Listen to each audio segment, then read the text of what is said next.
So, a very good morning to you all, and a hearty welcome to this seminar on leadership. In fact, as you all know, we've got two workshops today. The first one is on leadership, and the second one is going to be on who are we? Who are we in essence? What is our original nature? What is our essential being? And how does that knowledge help us in our management? In fact, it leads up to the ultimate management of our life. So, about that in the next session. And as you all know, each session will be for an hour and a quarter each, after which we'll have a 15 minutes question answer session, if in case you have any doubts or clarifications.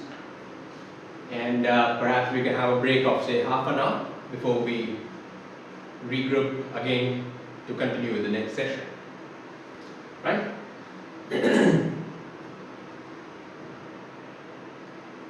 So, the subject matter for the morning is leadership. This is a value-based management seminar that educates us on leadership.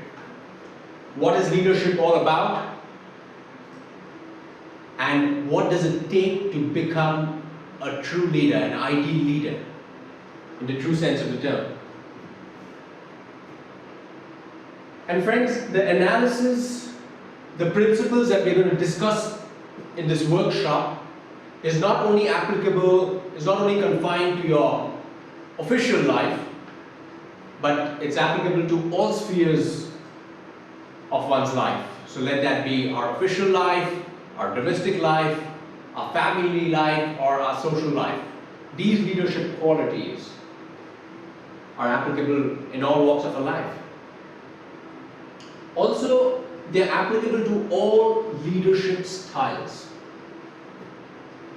So let that be the democratic leadership style, the participative one, or let that be the transactional leadership style, the relations-oriented one, or the task-oriented leadership style, or the transformational one. It's applicable across the board. And that's the beauty of this seminar. It highlights those eternal principles, eternal meaning which do not change with time. You see, there are certain values, friends, which do not change with the passage of time. Values like truth, like righteousness, like peace, like love, non-injury. These values do not change with time. So we are going to look at many other values in this seminar which are eternal in nature and which are holistic in nature, which are universal, which are Catholic, applicable to all, no matter what your background is. And they're time-tested by the greatest of intellectuals, by the greatest of thinkers of the world. And the whole idea, friends, is to keep this seminar as simple as possible, as straightforward, without any jargons, and discuss only those higher values, those principles of leadership which are practically applicable, which we can practically apply in our day-to-day life, in our management. So nothing utopian about these principles, because some principles are very idealistic but very difficult to follow. But these are the ones that we can practically apply for effective leadership, for effective management. So at the very outset, we ought to understand that good and effective leaders are not born, as it is wrongly believed to be. True, powerful, and ideal leaders are made and not born, friends. If we have the desire, if we have the willpower to become effective leaders, we can. So a true leader is developed by a process of self-study and experience. It is self-study and experience that makes one a dynamic leader, not by fanciful thinking or by dropping from the heavens. to inspire, to lead our workforce to higher levels of teamwork, to higher levels of efficiency. There are certain things that we ought to be, that we ought to know, and that we ought to do. And that's precisely what this seminar will highlight. The things that we ought to be, that we ought to know and do as a leader.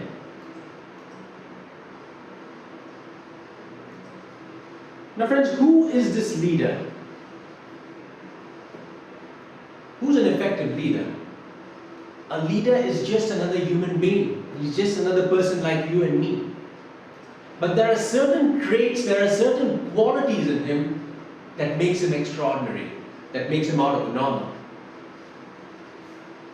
The traits makes him stand out as a leader, and that's what we're going to focus on.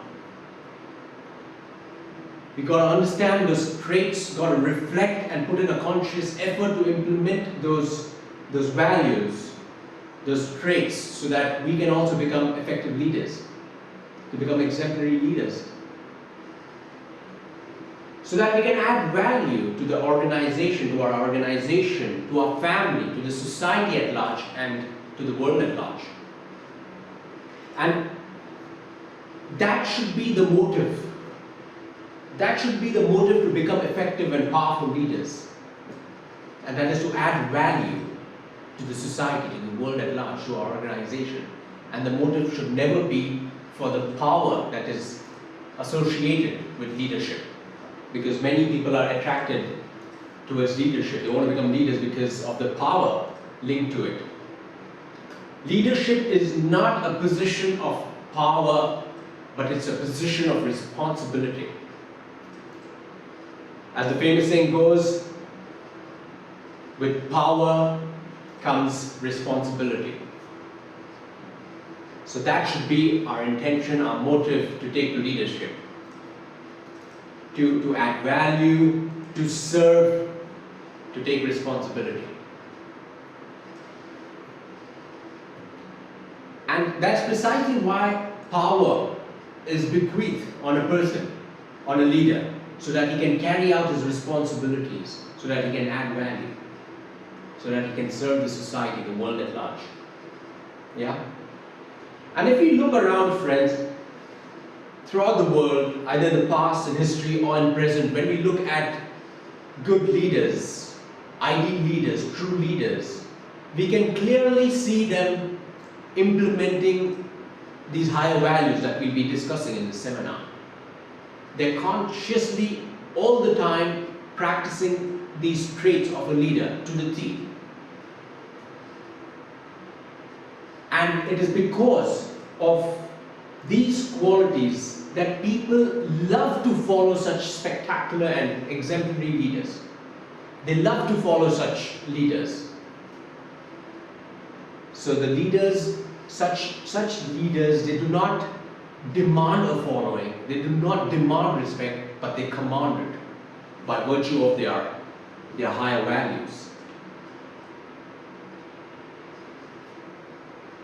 And friends, unfortunately, this topic, the values, the principles that we're going to discuss, the elements of leadership that we're going to discuss in this value-based seminar, unfortunately is not taken up in any school or university or any educational institute. And you'll be surprised to know that this is the subject matter of this highest practical philosophy of the world, called Vedanta.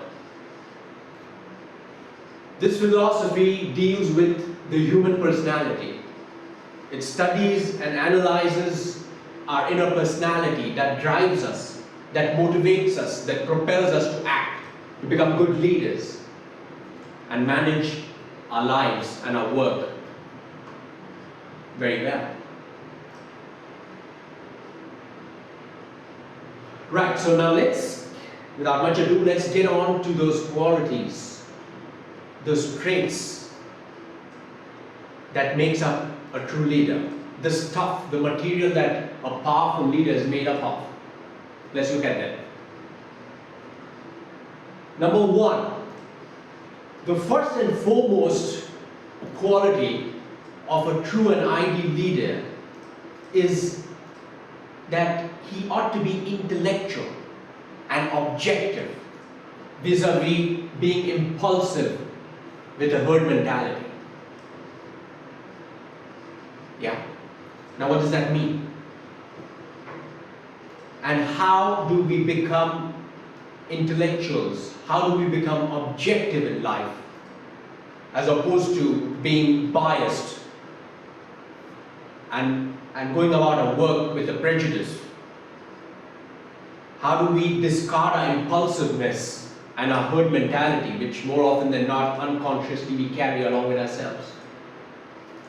So how do we become intellectuals and objective and view things objectively in life? That is the first and foremost quality of a leader. Let's see that.